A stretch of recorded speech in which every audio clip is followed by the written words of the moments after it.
दोस्तों, यह एक ऐसे पिता की दर्द भरी कहानी है जिसने अपनी बेटी की खुशियों के लिए अपनी सारी जमा पूंजी और पुश्तैनी जमीन बेच दी थी, क्योंकि वह चाहता था कि शादी के बाद उसकी बेटी का जीवन खुशहाल हो।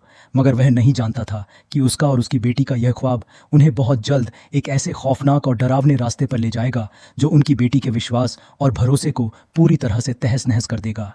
दरअसल दिल्ली की पालम कॉलोनी के साध नगर में एक छोटा सा परिवार रहता था, जिसमें घर के मुखिया सतवीर बरेला के अलावा उनकी पत्नी और दो बेटियां थीं। बड़ी बेटी का नाम सोनिया और छोटी बेटी का नाम हर्षिता था। जहां बड़ी बेटी सोनिया की शादी हो चुकी थी, वहीं छोटी बेटी हर्षिता भी दिल्ली यूनिवर्सिटी से पढ़ाई कर रही थी। सतबीर बरेला की केवल दो बेटियां ही थी। उनका कोई बेटा नहीं था।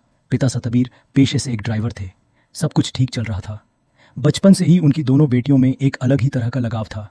कोई भाई ना होने के कारण छोटी बहन हर्षिता अपनी बड़ी बहन सोनिया को ही राखी बांधती थी। हर्षिता ने दिल्ली यूनिवर्सिटी से ग्रेजुएशन पूरी करने के बाद बीएड भी किया था। उसकी बड़ी बहन की शादी तो पहले हो चुकी थी, लेकिन फिर पढ़ाई पूरी होने के बाद साल 2023 में हर्षिता के परिवार वाले हर्षिता के लिए भी लड़का तलाश करना शुरू कर देते हैं। और फिर मैट्रिमोनियल के जरिए हर्षिता के परिवार वालों को पंकज लांबा नाम का एक लड़का पसंद आ जाता है, क्योंकि पंकज लांबा देखने में भी ठीक ठाक था। साथ ही वह लंदन में जॉब भी करता था। वहां पर उसकी अच्छी खासी नौकरी थी, यानी पंकज पूरी तरह से लंदन में सेटल था। हालांकि पंकज का परिवार यहीं भारत में ही रहता था। दोनों परिवारों में बातचीत शुरू होती है और पंकज को पसंद कर लिया जाता है। हर्षिता और उसके परिवार वाले बहुत खुश थे, लेकिन उन्हें नहीं पता था कि एक दिन यह रिश्ता उनकी बेटी हर्षिता के लिए नर्क से भी बदतर बन जाएगा। इसके बाद 2023 में ही जब पंकज लांबा इंडिया आया हुआ था, उन दोनों की तुरंत ही कोर्ट मैरिज करा दी जाती है। ऐसा इसलिए किया गया था क्योंकि पंकज लंदन में रहता था। इसीलिए हर्षिता के परिवार वालों को सबसे पहले वीज़ा अप्लाई करना था, ताकि हर्षिता की जब शादी हो तो वह अपने पति के साथ लंदन जा सके। लेकिन वीज़ा के लिए पति का नाम होना ज़रूरी था। इसीलिए बार नहीं बल्कि दो बार शादी करते हैं। पहले तो वह लोग साल 2030 में कोर्ट मैरिज करते हैं, जिसके बाद हर्षिता वीज़ा के लिए अप्लाई कर देती है। इसी बीच पंकज वापस लंदन चला जाता है और साल 2024 में पंकज फिर से इंडिया वापस आता है, क्योंकि एक तो हर्षिता का वीज़ा कंफर्म हो गया था और दूसरा उनकी शादी की तारीख भी तय कर दी गई थी। इसके बाद 22 मार्च 2024 को पूरे रीति रिवाज और सभी परंपराओं के साथ पंकज लांबा और हर्षिता बरेला की शादी हो जाती है। इस तस्वीर में हर्षिता की बहन उसकी नथ ठीक कर रही है, जिसमें हर्षिता लिखती है कि बड़ी बहन छोटी बहन के लिए कब माँ बन जाती है यह पता ही नहीं चलता। इस शादी से परिवार वाले बेहद खुश थे। हर्षिता भी बहुत खुश थी। इसके बाद 30 अप्रैल को वह दोनों लंदन के लिए निकल जाते हैं। यह वही घर है जिसमें हर्षिता अपने पति पंकज के साथ लंदन में रहती थी। हर्षिता अपने माता पिता से हर दिन वीडियो कॉल पर बात करती रहती थी, लेकिन उसके घर वालों का कहना था कि अक्सर करते करते फ़ोन बीच में ही कट जाता था। मगर अजीब बात यह कि हर्षिता के माता पिता भी इस बात पर ज़्यादा ध्यान नहीं देते थे। वह सोचते थे कि बेटी विदेश में है, शायद नेटवर्क इशू के कारण फ़ोन कट जाता होगा। लेकिन फ़ोन कटने के पीछे की वजह तो कुछ और ही थी। खैर, धीरे धीरे समय बीतता रहा और फिर चीज़ें इतनी ज़्यादा ख़राब हो गईं कि कई दिन बीत जाते थे, मगर हर्षिता अपने घर वालों से बात नहीं कर पाती थी। और फिर एक दिन किसी तरह कॉल करके हर्षिता अपनी बहन सोनिया को बता आती है कि उसका पति पंकज उसके साथ ठीक से नहीं रहता, वह उसके साथ मारपीट करता है। लेकिन फिर 29 अगस्त को पंकज ने हर्षिता को इतना ज़्यादा पीटा कि हर्षिता ने नॉर्थहैम्पटनशायर पुलिस स्टेशन में अपने पति पंकज पर डोमेस्टिक वायलेंस का मामला दर्ज करा दिया। इस मामले में एक गवाह भी था। असल में उनके पड़ोस में रहने वाली एक महिला ने पुलिस को बताया था कि उसने पंकज के घर से किसी महिला के रोने और चीखने की आवाज़ें सुनी थीं। वह महिला पुलिस को बताती है कि वो लोग फॉरेन लैंग्वेज में बात कर रहे थे। वो महिला कहती है कि वो लोग विदेशी भाषा में बात कर रहे थे, इसीलिए मैं कुछ समझ नहीं पाई, लेकिन उनके घर से चीखने चिल्लाने और लड़की के रोने की आवाज़ें आ रही थीं। इसके बाद जब हर्षिता अपने शरीर पर मारपीट के निशान और घाव दिखाती है तो इससे साफ हो जाता है कि पंकज लांबा हर्षिता को टॉर्चर करता है, उसके साथ डोमेस्टिक वायलेंस करता है। लेकिन पंकज ने गुपचुप तरीके से जुर्माना भरकर इस मामले को रफा दफा करवा दिया था। हर्षिता की बहन सोनिया ने बताया कि इस मामले के बंद होने की जानकारी भी हर्षिता को नहीं दी गई थी। इसके बाद पंकज थोड़े दिनों तक तो हर्षिता से दूर ही रहता। फिर धीरे धीरे चीज़ें ठीक हो जाती हैं और उन दोनों में बातचीत शुरू हो जाती है। लेकिन पंकज का व्यवहार अब भी ठीक नहीं होता है, क्योंकि हर्षिता जब कभी भी अपने माता पिता से बात करती थी और अगर पंकज उसे बात करते हुए देख लेता तो वह हर्षिता का फ़ोन काट देता था। इसलिए जब भी हर्षिता अपने परिवार वालों से बात करना चाहती तो वह बेचारी बाथरूम में जाकर बात करती थी। और फिर 10 नवंबर 2024 को हर्षिता अपने परिवार वालों को वीडियो कॉल करती है। उस दिन हर्षिता बहुत खुश थी। वह अपने घर वालों को बताती है कि पंकज ड्यूटी पूरी करके घर आने वाला है और मैं उसके लिए कुछ पकौड़े और साग बना रही हूँ जो उसे बेहद पसंद है। इस पर उसकी बहन सोनिया ने उससे पूछा था कि तुम लोगों की तो लड़ाई हुई थी, अगर वह तुम्हारे साथ मारपीट करता है तो तुम वापस घर आ जाओ, लेकिन हर्षिता ने उससे कहा था कि दीदी अब सब कुछ ठीक हो चुका है। इसके बाद हर्षिता फ़ोन कट कर देती है। लेकिन जब 11 नवंबर को हर्षिता के घर वाले उसे वीडियो कॉल करते हैं तो हर्षिता फ़ोन नहीं उठाती है। इस बात से घर वाले परेशान हो जाते हैं, क्योंकि एक दिन पहले यानी 10 नवंबर तक तो सब कुछ ठीक था। उन्होंने हर्षिता से वीडियो कॉल पर बात भी की थी। उस समय वह बहुत खुश थी, लेकिन अब अचानक ऐसा क्या हो गया था कि वह फ़ोन भी नहीं उठा रही थी। उन्होंने सोचा कि हो सकता है वह लोग कहीं घूमने चले गए हों।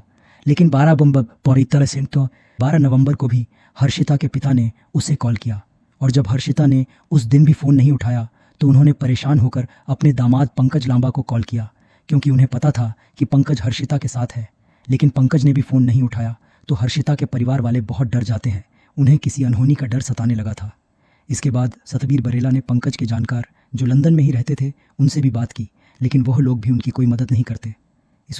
उसके बाद हर्षिता के पिता लंदन में ही अपने एक जानकार जो सरदार थे उनको कॉल करते हैं, उसके सामने रोते हैं, गिड़गिड़ा हैं और उनसे कहते हैं कि मेरी बेटी कई दिन से फ़ोन नहीं उठा रही है। अगर वहाँ आसपास कोई पुलिस स्टेशन है तो आप वहाँ जाओ और वहाँ पुलिस को सारी बात बताओ। सतवीर रोते हुए सरदार जी से कहते हैं कि मुझे बहुत डर लग रहा है, कहीं मेरी बेटी के साथ कोई अनहोनी ना हो गई हो, मेरी बेटी फ़ोन नहीं उठा रही है। खैर, सरदार जी पुलिस स्टेशन पहुँचते हैं। इत्तफाक से वहाँ पर उन्हें एक पंजाबी सरदार पुलिस वाला टकरा जाता है।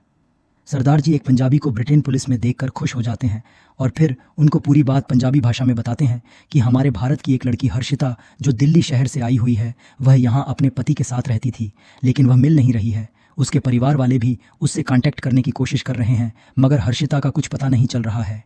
इस मामले की गंभीरता को देखते हुए नॉर्थ हैटनशर पुलिस तुरंत एक्शन लेती है और हर्षिता के लिए सर्च ऑपरेशन शुरू कर दिया जाता है। नॉर्थ टशर पुलिस हर्षिता को हर जगह तलाश कर रही थी, लेकिन ना उन्हें हर्षिता मिल रही थी और ना ही उसका पति पंकज मिल रहा था। साथ ही पुलिस उन दोनों की कॉल डिटेल और गाड़ी के रजिस्ट्रेशन नंबर से भी सुराग तलाश करने की कोशिश करती है, लेकिन फिर भी हर्षिता और उसके पति पंकज का कोई सुराग नहीं मिलता। पूछताछ करने पर कुछ लोगों ने बताया कि हर्षिता और पंकज को आखिरी बार एक झील के किनारे घूमते हुए देखा गया था। इसी तरह करते करते 24 घंटे बीत जाते हैं, लेकिन फिर 14 नवंबर 2044 को नॉर्थ हैटनशायर पुलिस को अचानक किसी व्यक्ति ने सूचना दी कि ईस्ट लंदन में ब्रिस्बेन रोड पर इफर्ड इलाके में एक लावारिस कार खड़ी है। सूचना मिलते ही पुलिस तुरंत घटनास्थल पर पहुंचती है, लेकिन हैरानी की बात यह थी कि जिस जगह पर यह कार खड़ी थी वह रिहायशी इलाका था। आमतौर पर वहां कोई भी अपनी कार यूं पार्क नहीं करता था, और यही वजह थी कि वहां पर रहने वाले लोगों को वो कार संदिग्ध लगी थी। खैर, घटनास्थल पर पहुंचने के बाद पुलिस कार की तलाशी लेती है तो गाड़ी के अंदर से कुछ नहीं मिलता, लेकिन जैसे ही पुलिस कार की डिग्गी खोलती है तो उनके होश खराब हो जाते हैं। उस कार की डिग्गी में हर्षिता की लाश थी। जैसे ही कार में लाश मिलने की खबर उस इलाके में फैलती है तो सभी लोग सन्न रह जाते हैं। इसके बाद हर्षिता की लाश को पोस्टमार्टम और फॉरेंसिक जांच के लिए हॉस्पिटल भेज दिया जाता है। एक दिन बाद यानी 15 नवंबर को फॉरेंसिक रिपोर्ट भी आ जाती है, जिससे बिल्कुल साफ हो गया था कि मरने वाली लड़की हर्षिता बरेला ही है। लेकिन अभी भी उसके पति पंकज का कुछ अता पता नहीं था कि वो जिंदा है या फिर उसे भी हर्षिता की तरह ही कहीं और ठिकाने लगा दिया गया था। लेकिन अब पुलिस के सामने सबसे बड़ा सवाल ये था कि कातिल हर्षिता को उसके घर से 143 किमी दूर कार चलाकर उसे यहाँ क्यों लाया था। इस बात का पता लगाने के लिए पुलिस अपनी जांच को आगे बढ़ाती है। वो लोग हर्षिता और उसके पति पंकज के बैकग्राउंड को खंगाल हैं। तभी पुलिस को उसके पति पंकज लांबा के बारे में कुछ ऐसी जानकारी मिलती है जिससे पुलिस को उस पर ही शक होने लगा था। लेकिन पंकज लांबा तो 12 नवंबर से ही गायब था। ना तो वह अपने घर पर था और ना ही उसका मोबाइल ऑन था। इसके बाद पुलिस हर्षिता और पंकज को लेकर उनके पड़ोसियों और जानकार लोगों से पूछताछ करती है, लेकिन कहीं से भी कोई सुराग नहीं मिल रहा था। इस दौरान पुलिस की एक टीम उस इलाके में लगे सभी सीसीटीवी कैमरा को खंगालना शुरू करती है। साथ ही हर्षिता और पंकज के कॉल रिकॉर्ड्स को भी निकलवाया जाता है। उसी दौरान सीसीटीवी कैमरा चेक करने वाली पुलिस टीम को शहर के अलग अलग इलाकों से कई ऐसे सीसीटीवी फुटेज मिलते हैं जिनमें पंकज नजर आ रहा था, और जिस इलाके में कार की डिक्की से हर्षिता की लाश मिली थी उस जगह पर भी एक कैमरे में पंकज ही नजर आया था। पुलिस के मुताबिक यह फोटो उस वक्त की है जब वह हर्षिता की लाश को कार में छोड़कर वहां से भाग रहा था। इसी तरह यह तस्वीरें उस समय की हैं जब वह शहर के अलग अलग हिस्सों से शहर के बाहर निकलने की कोशिश कर रहा था, क्योंकि वह कार बरामद हो चुकी थी जिसकी डिक्की में हर्ष की लाश थी। और जब कार के बारे में पता लगाया जाता है तो खुलासा होता है कि वह कार पंकज लांबा और हर्षिता की ही थी। इन तमाम सबूतों के बाद आखिरकार इस मामले को सॉल्व करने की जिम्मेदारी स्पेशल क्राइम यूनिट को सौंप दी जाती है। मामले की जांच पर लगाए जाते हैं और फिर 17 नवंबर 2024 को स्पेशल क्राइम यूनिट के detective chief inspector Johnny Campbell एक प्रेस कॉन्फ्रेंस बुलाते हैं।